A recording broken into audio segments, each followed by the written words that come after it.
सोलापुरातील 7 रस्ता येथून सोरेगावकडे रिक्षात बसून जात असताना वाटेत काशीबाई कमलाकर पाटील वय 45 राहणार कल्याणनगर भाग 2 जुळे सोलापूर यांच्या पिशवीतील मंगळसूत्र बोरमाळ चोरीला गेली। पिशवीत ठेवलेली दागिन्याची डबी गायब झाल्याने काशीबाईंनी सदर बाजार पोलिसात धाव घेतली।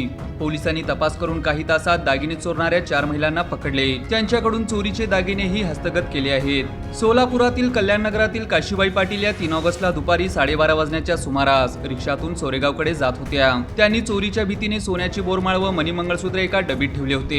एका कापडी पिशवीत ती डबी ठेवली होती। विजापूर रोडवरील धर्मवीर संभाजी तलावाजवळ अचानक रिक्षात मोठी गर्दी आहे म्हणून रिक्षातील 4 महिला खाली उतरल्या। त्यावेळी काशीबाईंना संशय आला। काही अंतरावर गेल्यावर त्यांनी दागिने तपासले, पण कापडी पिशवीत ना डबी होती ना दागिने। त्यानंतर त्यांनी सदर बाजार पोलीस ठाणे गाठले। पोलिसांनी संशयित महिलांचा शोध सुरू केला। सीसीटीव्ही कॅमेरे पडताळले आणि पोलिसांना संशयित महिलांची ओळख पटली। ममता संभाजी भोसले, सुषमा बापू भोसले, शैला नाशिक पवार व पद्मिनी या महिलांनी दागिने चोरल्याचे निष्पन्न झाले। त्यांच्यावर आधीचेही गुन्हे दाखल आहेत। पोलिसांनी चौकींकडील चोरलेले दागिने हस्तगत केले। महिला असल्याने आणि चोरीतील 100% मुद्देमाल मिळाल्याने पोलिसांनी त्यांना नोटीस देऊन सोडून दिले।